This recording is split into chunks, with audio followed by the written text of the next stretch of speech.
আমি কি দোষ করলাম? তোমার প্রতি এত বেশি দয়া করার পরও, তোমার প্রতি এত বেশি করুণা করার পরও কেন বান্দা কিভাবে তুমি আমার নাফরমানি করো? ইয়া আইয়ুহাল ইনসানু মা গাররাকা বিরাব্বিকাল কারীম।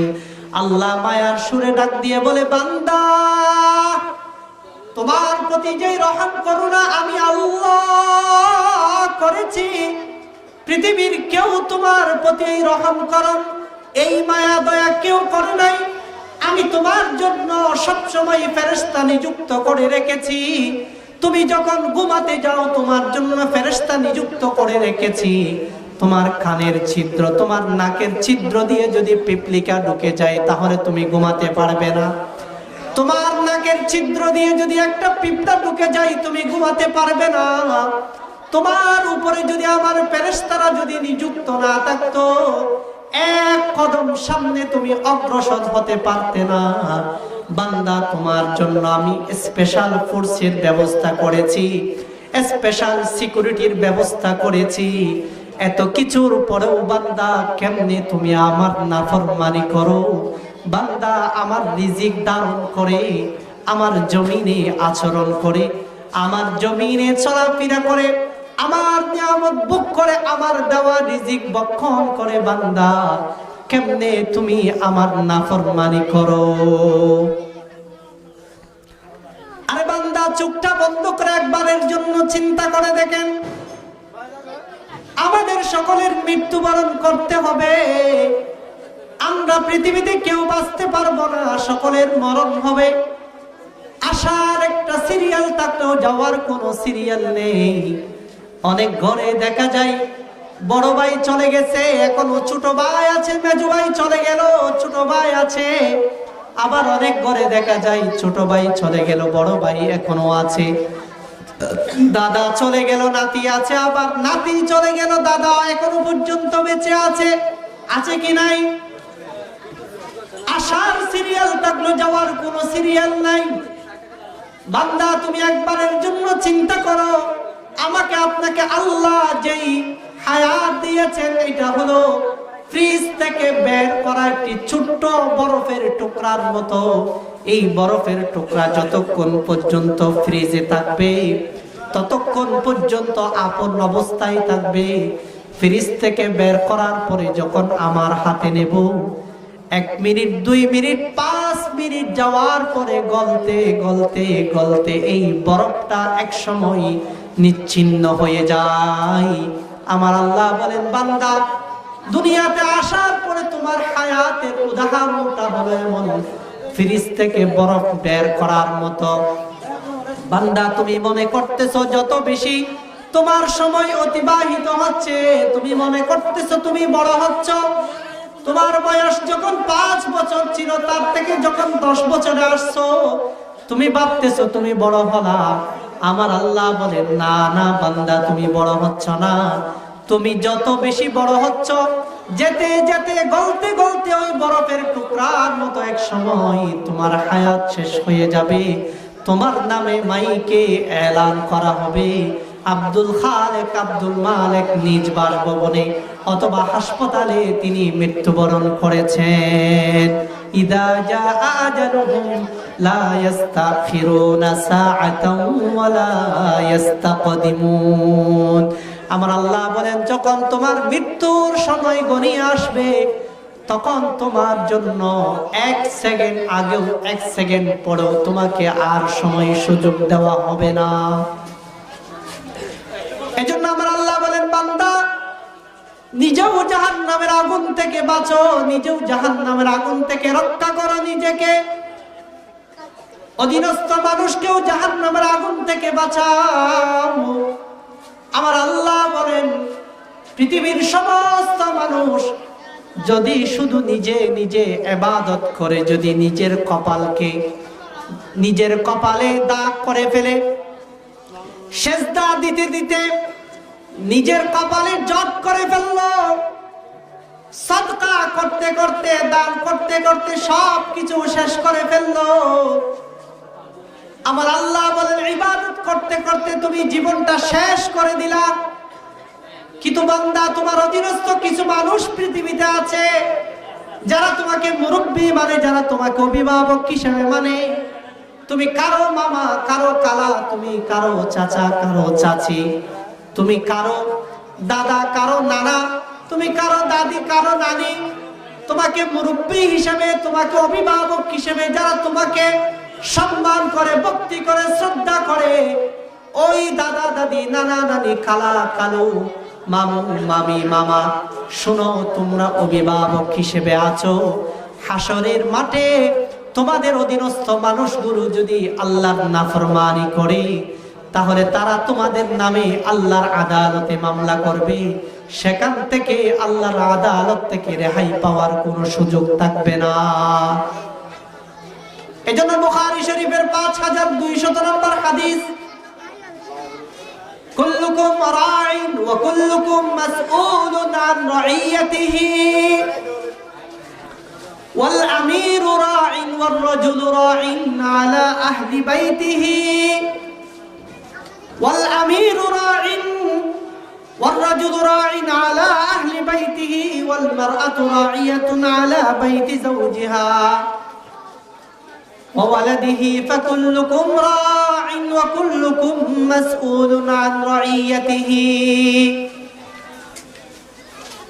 আল্লাহ রাসূল বলেন, বুখারী শরীফের 5200 নম্বর হাদিস, পৃথিবীর প্রত্যেক মানুষ অভিভাবকের ভূমিকা পালন করে।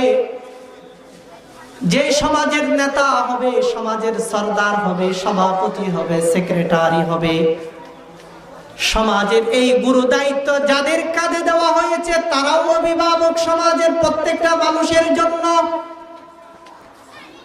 যারা দাদা দাদি আছে, নানা নানি আছে, মামু মামি হয়েছে, নানা নানি যারা হয়েছে, আত্মীয় স্বজনের ভিতরে যে অভিভাবকরা আছে তাদের অধীনস্থ মানুষের জন্য তারা অভিভাবকের ভূমিকা পালন করে। হাসরের মাঠে তারা যখন গুনাহের অধীনস্থ মানুষের গুনাহের শাস্তির সম্মুখীন হবে, আল্লাহর রাসূল বলেন এক কদম সামনে অগ্রসর হতে পারবে না, অধীনস্থ মানুষের গুনাহের জবাব দিয়ে যেতে হবে। ফাকুল্লুকুম রাইন ওয়া কুল্লুকুম মাসউলুন আন রাইয়াতিহি। এজন্য অধীনস্থ মানুষ কোন পথে হাঁটে, কোন পথে চলে, কোথায় কি করে, অভিভাবকদের খেয়াল রাখতে হবে। আজকে আমরা আমাদের অধীনস্থ মানুষগুলো সম্পর্কে খেয়াল না রাখার কারণে নিজের যা মন চাই তেমন ভাবে চলাফেরা করার কারণে মুরব্বীদের সাথে বেয়াদবি করে, অদ্যুতপূর্ণ আচরণ করে, বড়দেরকে সম্মান করে না, ছোটদেরকে স্নেহ করে না। সমাজের মধ্যে বিশাল বড় ধরনের বিশৃঙ্খলা বিরাজমান। কেউ কাউকে সম্মান দেয় না। কেন? আমি আমার অধীনস্থ মানুষকে, আমার সন্তানকে যেভাবে গঠন করার প্রয়োজন ছিল, যেভাবে গড়ে তোলার প্রয়োজন ছিল, সেভাবে আমি তাদেরকে গঠন করি।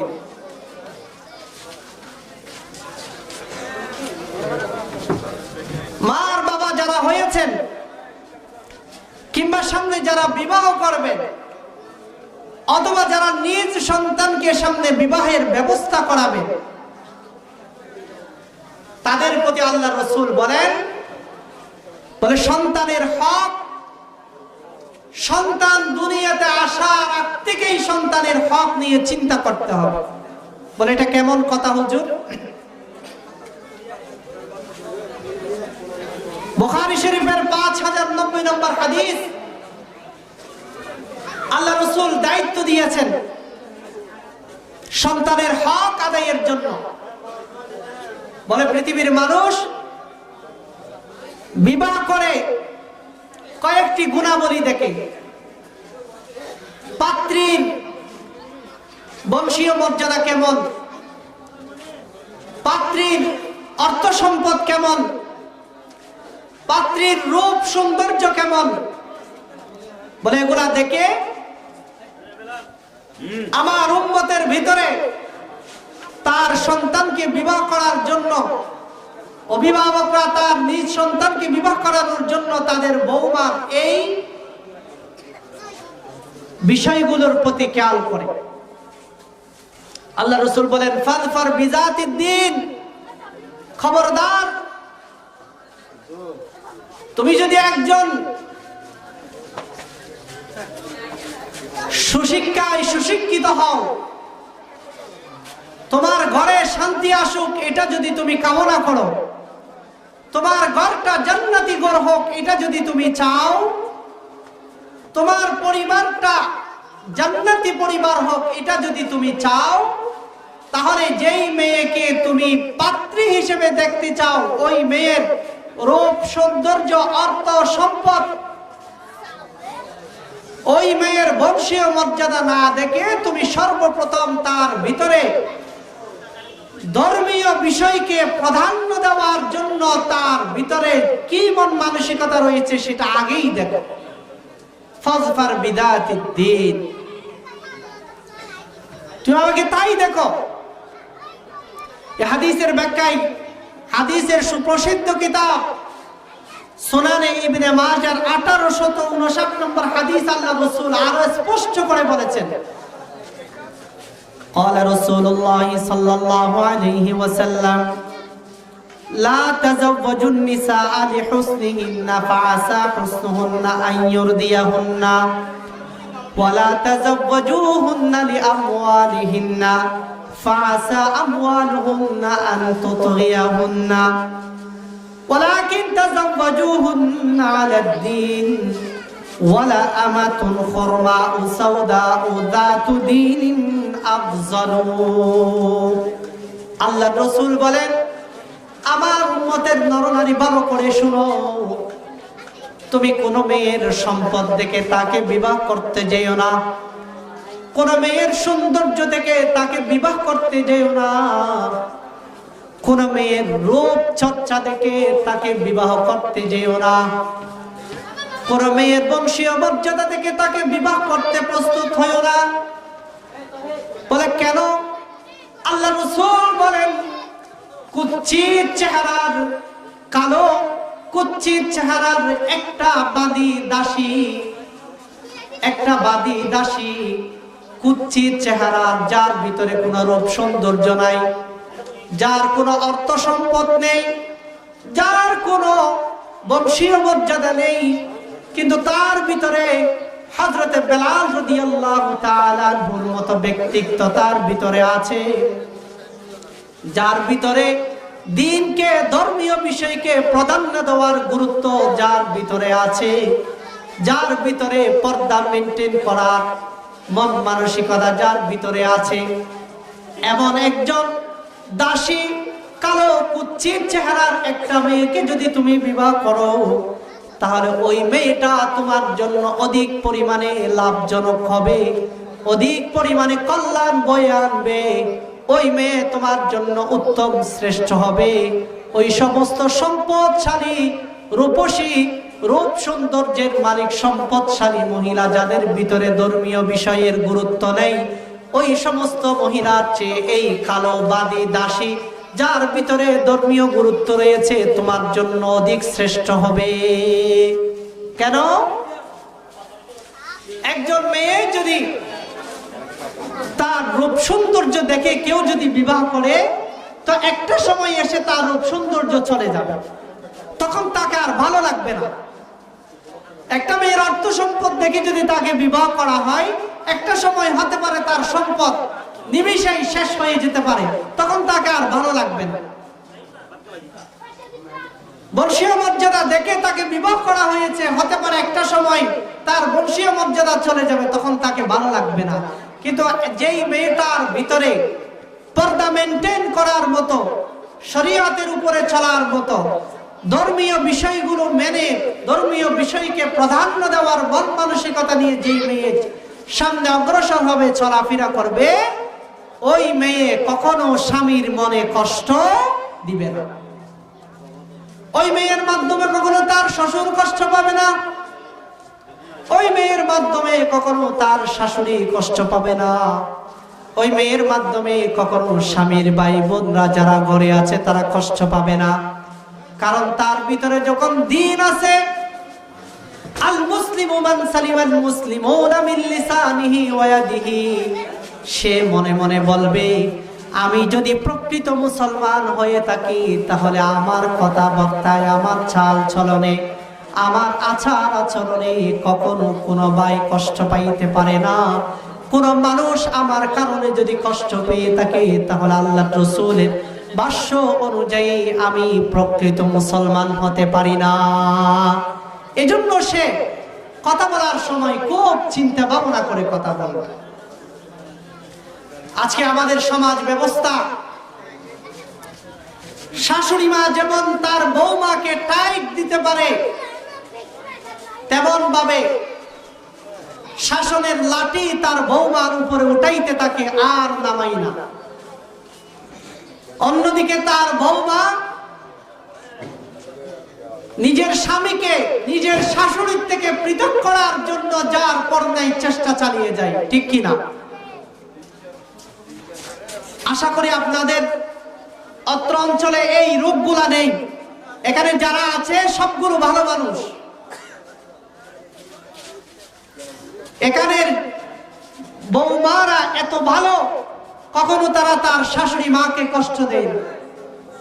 এখানের শাশুড়ি মারা এত পরিমাণ ভালো, নিজের বৌমাকে নিজের মেয়ের চেয়ে বেশি আদর করে, ঠিক কিনা? ঠিক।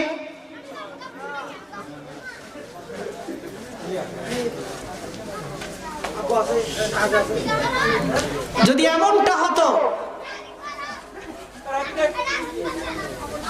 নিজের শাশুড়ি বৌমাকে নিজের মেয়ের মতো করে দেখবে আর নিজের বৌমারা নিজের শাশুড়িকে মায়ের মতো করে দেখবে, এমনটা যদি হতো,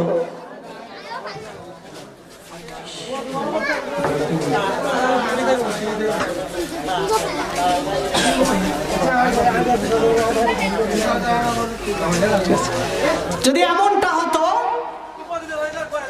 তাহলে সুপ্রিম কোর্টের পরিসংখ্যান অনুযায়ী গত 31শে মার্চ 2024 পর্যন্ত কোর্টে প্রায় 43,43,26,455টি মামলা ঝুলন্ত রয়েছে। কয় হাজার? 43,26,455টি মামলা কোর্টে ঝুলন্ত। এই মামলাগুলো বাহির দেশ থেকে আসছে নাকি আমাদের দেশীয় লোকরা করছে? ভাই ভাইয়ের সাথে লাগে, সন্তান বাবার সাথে লাগে, সম্পত্তির জন্য চাচাতো ভাইয়ের পিছনে লাগে, তুচ্ছ বিষয়ে একে অপরের গায়ে হাত তুলে মামলা হতে হতে হতে 31শে মার্চ পর্যন্ত সুপ্রিম কোর্টের পরিসংখ্যান অনুযায়ী প্রায় 43,26,455টি মামলা ঝুলন্ত রয়েছে। প্রিয় ভাইয়ের আমার, এজন্য কখন কার চলে যাওয়া লাগে, কখন কার থাকা লাগে, এটা আমাদের কারো জানা নেই। জানা আছে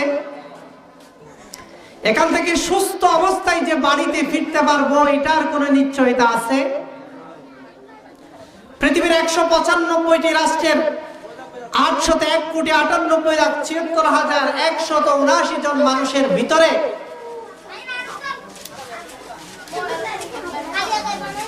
প্রতি সেকেন্ডে 2 জন মানুষ মারা যায়।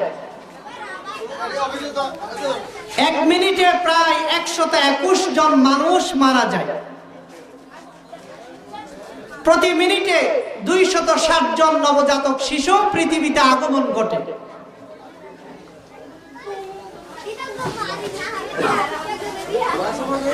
এই পরিসংখ্যানে যেখানে প্রতি মিনিটে 121 জন মানুষ মারা যাচ্ছে, সে 121 জনের ভিতরে আমার আপনার নাম নাই, এটা কিভাবে নিশ্চয়তার সহিত বলতে পারবো বলেন?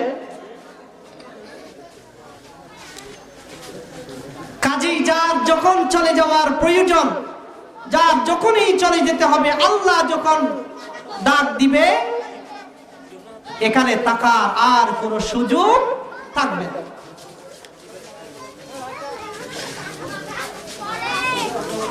তো আমরা আল্লাহ তাআলা যে উদ্দেশ্য নিয়ে দুনিয়াতে পাঠিয়েছেন, আল্লাহ বান্দাকে মায়ার সুরে ডাক দিয়ে বলেন, বান্দা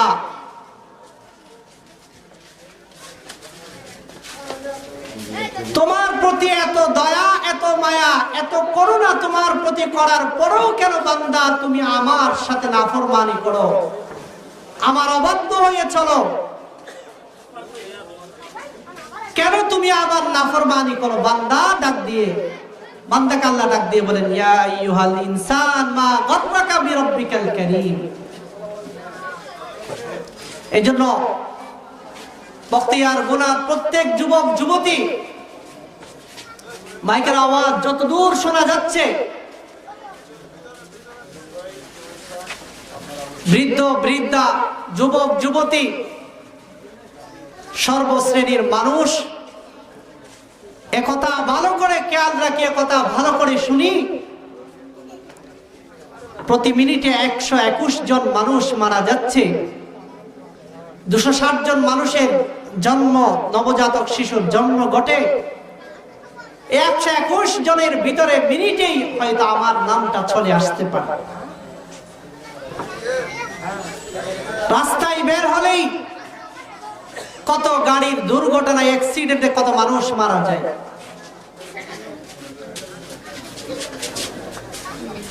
হতে পারে আমার মরণটাও হঠাৎ করে হয়ে যেতে পারে। আল্লাহ বলেন, ইয়া আইয়ুহাল্লাযীনা আমানুত্তাকুল্লাহা হাক্কা তুকাতিহি ওয়া লা তামুতুন্না ইল্লা ওয়া আনতুম মুসলিমুন। হে আমার ঈমানদার বান্দাগণ, তোমরা কখনো পরিপূর্ণ মুসলিম না হয়ে আমার কাছে আসিও না। বাবা যখন তার ছেলেকে ধমক দিয়ে বলে, পরীক্ষায় যদি শতভাগ নাম্বার না পাও তাহলে তুমি আমার কাছে আসবে না, আমার এই ঘরে ঢুকবে না, এ কথার অর্থ কি ঘরে না ঢুকার জন্যই এ কথা বলেন, নাকি শতভাগ পরীক্ষায় শতভাগ নাম্বার পেয়ে উত্তীর্ণ হয়ে বাড়িতে ফেরার জন্য উদ্বুদ্ধ করতেছে? তাকে 1 নাম্বার হয়ে নাম্বার 1 রেজাল্ট করে সে যেন বাড়িতে ফিরে, এই জন্য বাবা ধমকের সুরে কথাটা বলছেন। ঠিক আল্লাহ তাআলা বলেন, বান্দা শোনো, পরিপূর্ণ মুসলিম হওয়া ব্যতীত আমার কাছে আসে। এত কষ্ট করে আলোচনা শোনার কি বা প্রয়োজন? তাদের উদাহরণ হলো, শীতকালীন সময়ে মানুষ আগুন জ্বালায় কেন? আগুনের তাপ নিয়ে নিজের শরীরকে একটু গরম করবে। এখন কোন মানুষ যদি দূর থেকে যদি সে আগুনের তাপ যদি দেখে, তাহলে তার শরীর কি গরম হবে?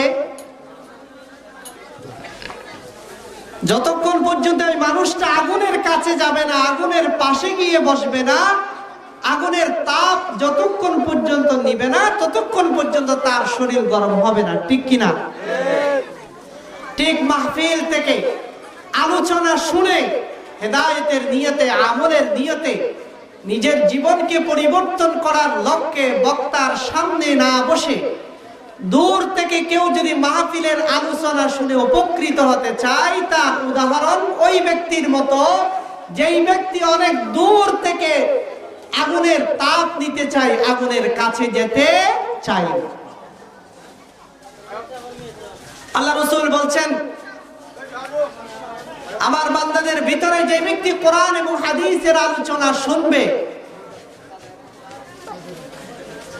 শেষ পর্যন্ত শুনবে, এটা আবার একটি গুরুত্বপূর্ণ একটি সভা সমাবেশ, যার চতুর্দিকে ফেরেশতারা বেষ্টন করে থাকে।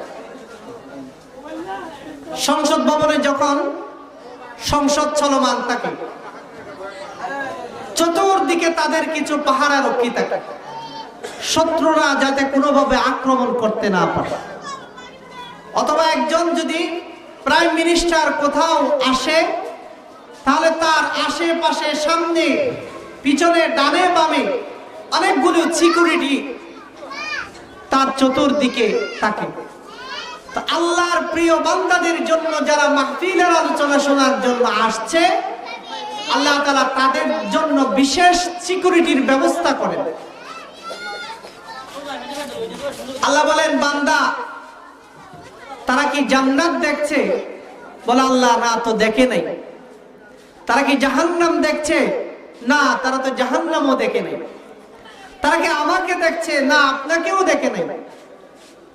তারা আমাকে দেখে নাই, আমার নবীকে দেখে নাই, জান্নাত দেখে নাই, জাহান্নাম দেখে নাই। এরপরেও তারা এত কষ্ট করে কেন বসে আছে? বলে আল্লাহ, তারা জাহান্নামকে ভয় করে জান্নাতের আশায় আপনাকে সন্তুষ্ট করার উদ্দেশ্যে তারা সেখানে কষ্ট করে বসে আছে। তা আল্লাহ ফেরেশতাদেরকে বলেন, যাও তোমরা ঘোষণা করো, ওমু মাগফুরাল লাকুম কাদ বুদ্দিরাত সাইয়্যাতিকুম হাসানাত। আমার ওই বান্দাদের জন্য ঘোষণা করো, বলে তোমরা এমন পাক পবিত্র হয়ে তোমরা ওই মাহফিলের জায়গা থেকে উঠবে যে তোমাদের অতীতের সমস্ত গুনাহগুলো মাফ করে দেওয়া হয়েছে। সুবহানাল্লাহ। শুধু তাই নয়, বান্দা অতীতে যেই যত বড় গুনাহ করুক না কেন, যেই পরিমাণ গুনাহ করুক না কেন, আল্লাহ তাআলা বান্দার অতীতের সমস্ত গুনাহগুলোকে বান্দা যদি কাটি বলে তওবা করে, তার সমস্ত গুনাহকে আল্লাহ তাআলা সওয়াব দিয়ে, নেকি দিয়ে পরিবর্তন করে দিবেন। সুবহানাল্লাহ। এরকম নেকি সওয়াব আমাদের দরকার আছে কি নাই? আল্লাহ তাআলার ক্ষমা ঘোষণা পাওয়ার দরকার আছে কি নাই?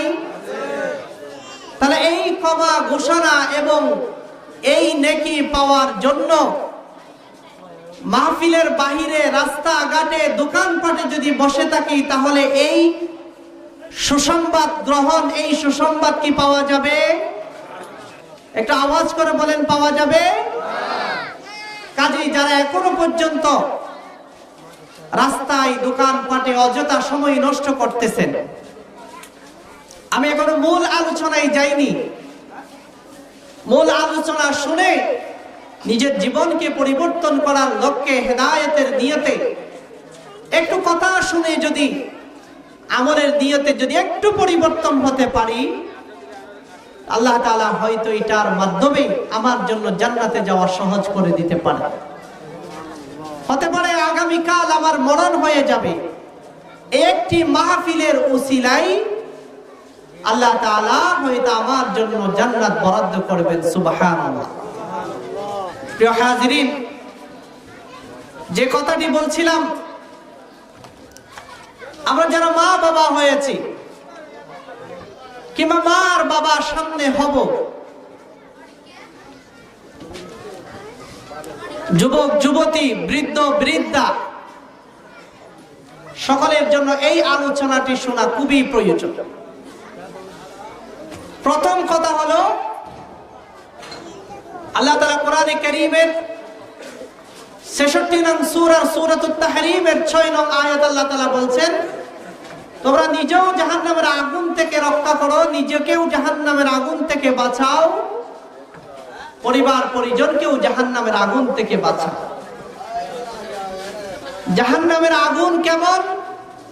আল্লাহ রাসূল বলছেন, আল্লাহ তাআলা জাহান্নামের আগুনকে 1000 বছর আগুনে পুড়িয়ে জাহান্নামের আগুনকে সাদা করে ফেলছেন। আবার 1000 বছর জাহান্নামের আগুনকে পুড়িয়ে সাদা থেকে লাল বর্ণ করেছেন। আবার 1000 বছর পুড়িয়ে জাহান্নামের আগুনকে কালো করেছেন। বর্তমান সময়ে জাহান্নামের আগুন খুবই কালো, প্রকট কালো আকার ধারণ করে। জাহান্নামের এই আগুন কঠিন এক তাপ নিয়ে, প্রতাপ নিয়ে জাহান্নামের আগুন অবস্থান করছে। এই জাহান্নামের গভীরতা কতটুকু? আল্লাহ রাসূল বলেন, আল্লাহ রাসূলের এক সাহাবী, আল্লাহ রাসূলের সাহাবীদের সামনে যখন আল্লাহ রাসূল বয়ান করতেছেন, হঠাৎ করে একটা বিকট শব্দ শোনা গেল। সাহাবায়ে কেরামরা আশ্চর্য হয়ে গেলেন, ইয়া রাসূলুল্লাহ এটা কিসের শব্দ?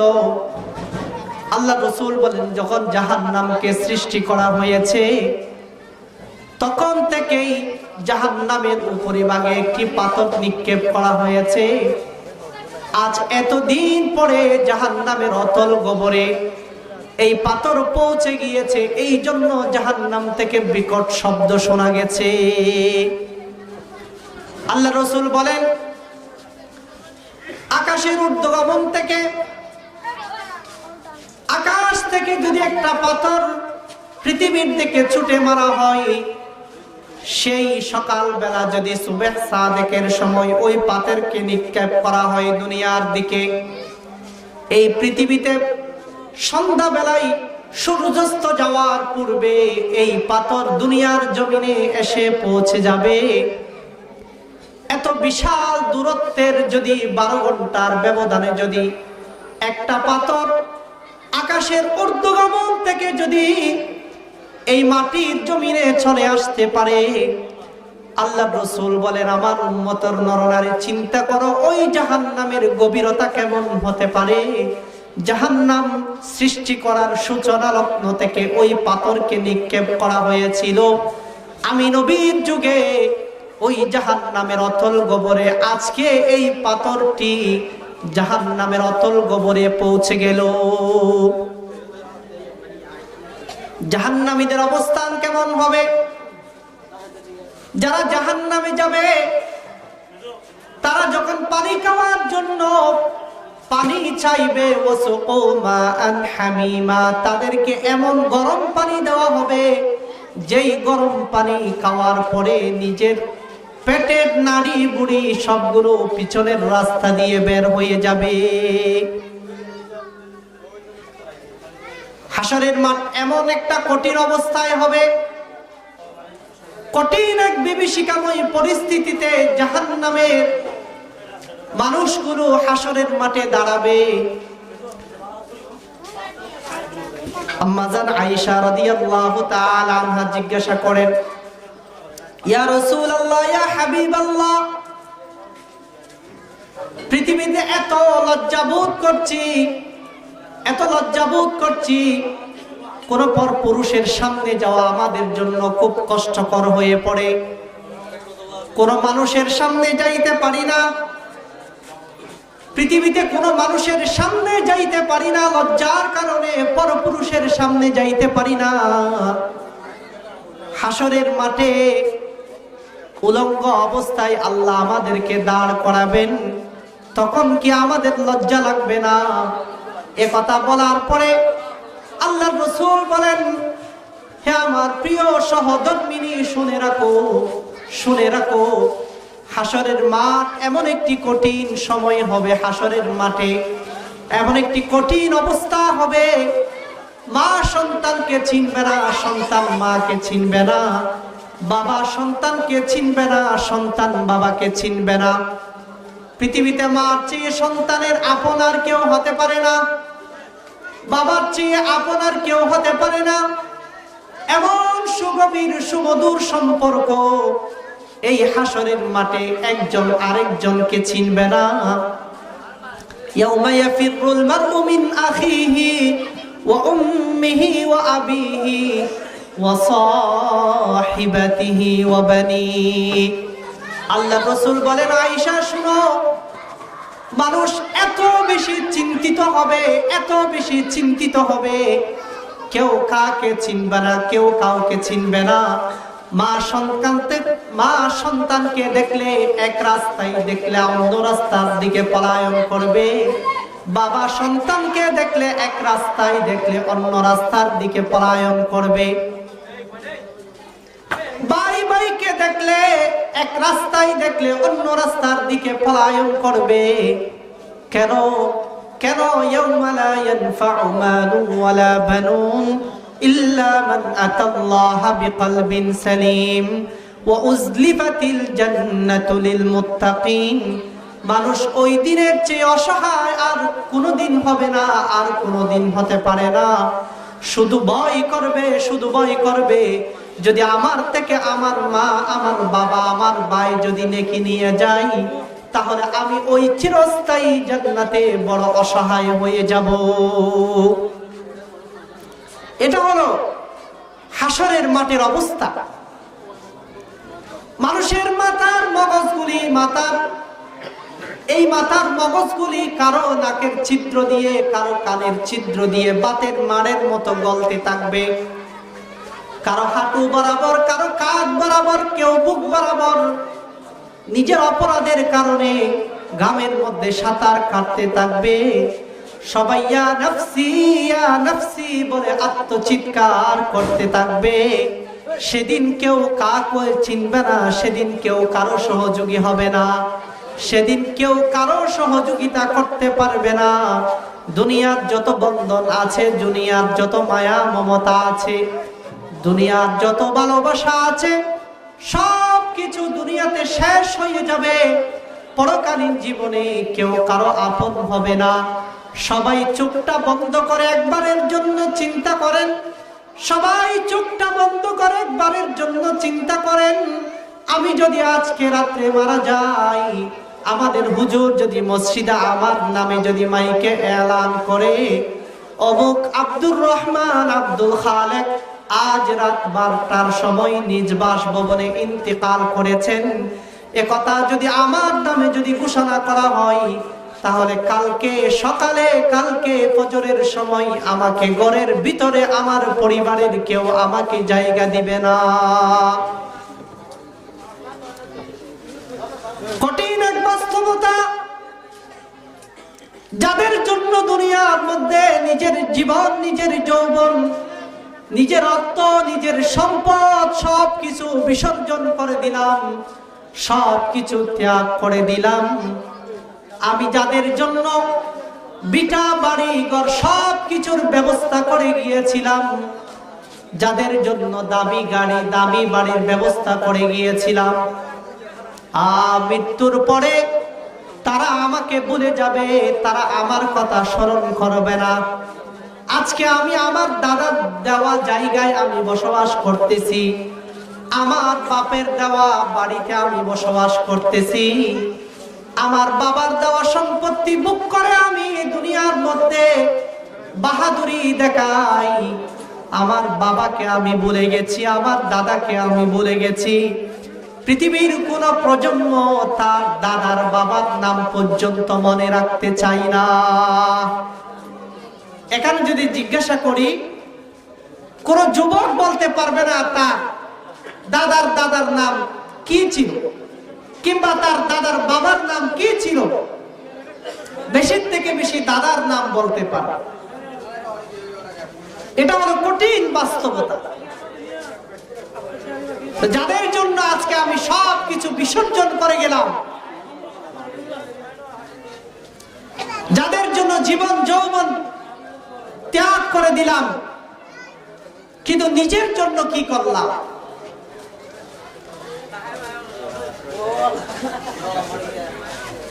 নিজের জন্য কি করলাম?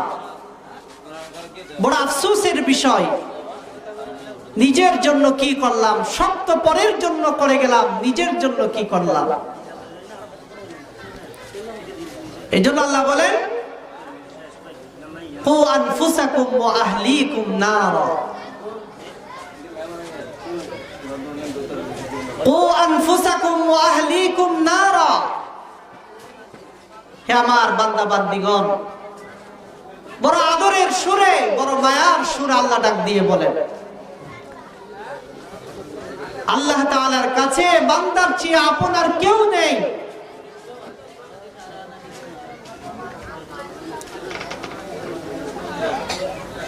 দুনিয়াতে যেই জিনিসের পিছনে, যার পিছনে যত বেশি কোরবানি ত্যাগ হয়, তার জন্য মায়া তত বেশি হয়। এটার প্রমাণ একটা সন্তানের পিছনে মায়ের চেয়ে ত্যাগ দেনওয়ালা, মায়ের চেয়ে কোরবানি দেনওয়ালা, মায়ের চেয়ে কষ্ট করার মতো আর কোনো মানুষ সন্তানের জন্য হয় না। হয়? এজন্য সন্তানের জন্য মায়ের আদর, মমতা, ভালোবাসা সবচেয়ে বেশি। সন্তান, মা এই সন্তানকে 10 মাস 10 দিন পেটে ধারণ করেছেন। মায়ের এই রেহেমে যখন আমার জায়গা হচ্ছিল না, আমার পাটা ছিল মায়ের কলিজা বরাবর।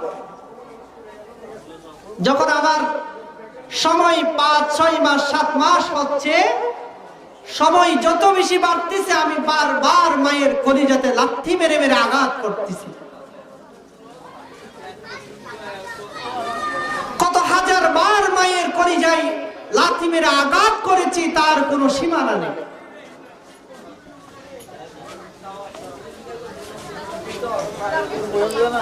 প্রসব বেদনার সময় মা যেই কষ্ট পেয়েছেন, অনেক মা এই কষ্ট সহ্য করতে না পেরে মৃত্যুবরণ করে। অনেক মা কষ্ট সহ্য করতে না পেরে নিজের টুটকে দাঁতে চেপে ধরে নিজে রক্তাক্ত হয়ে পড়ে। এমন কষ্ট মা সহ্য করেছেন। 2 বছর পর্যন্ত সন্তানের পিছনে সময় দিয়েছেন, ঠিক মতো ঘুমাতে পারে নাই, ঠিক মতো কোথাও যেতে পারে নাই, কোনো কাজ ঠিক মতো করতে পারে নাই। কোনো কাজ করতে গেলেও যদি সন্তান যদি একটু খেদে উঠে, তো সন্তানের জন্য চিন্তা হয়, আমার সন্তান না জানি কি চাচ্ছে।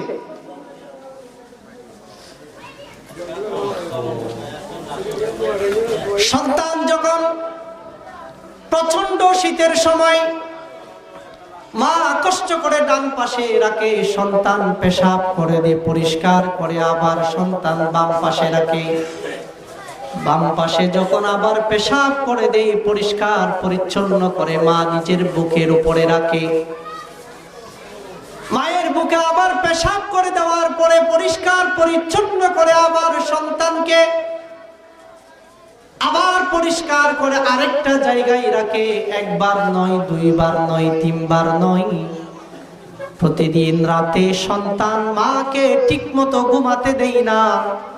7-8 বার 10 বার ঘুম থেকে বারবার ডেকে দেই, পেশাব করে মায়ের ঘুম ভেঙে দেই। রাতে ঘুমাতে পারে না, কত কষ্ট দেই মাকে, তার কোনো শেষ সীমানা নেই।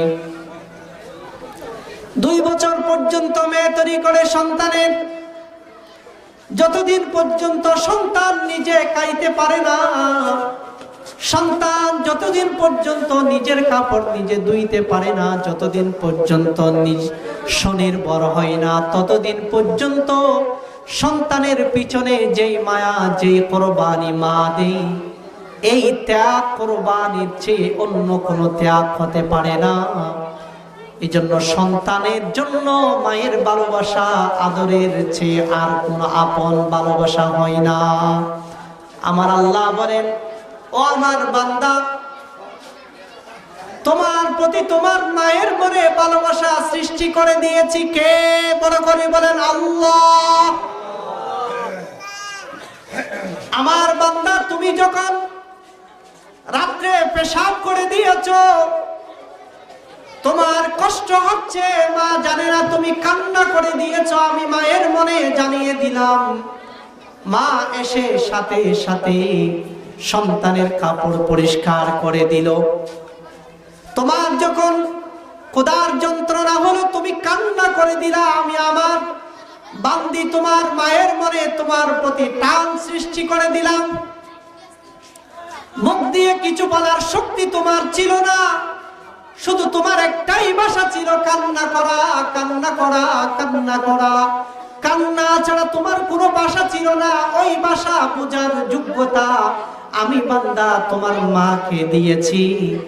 আমি বান্দা তোমার জন্য খাবার খেতে কষ্ট হবে, এই জন্য তোমার মায়ের স্তনে আমি তোমার জন্য সমস্ত ভিটামিন প্রোটিন দিয়ে, সব ধরনের প্রোটিন যুক্ত করে পৃথিবীর সেরা সুস্বাস্থ্য খাদ্য, স্বাস্থ্যের জন্য খাদ্য আমি তোমার মায়ের বুকে দিয়ে দিলাম।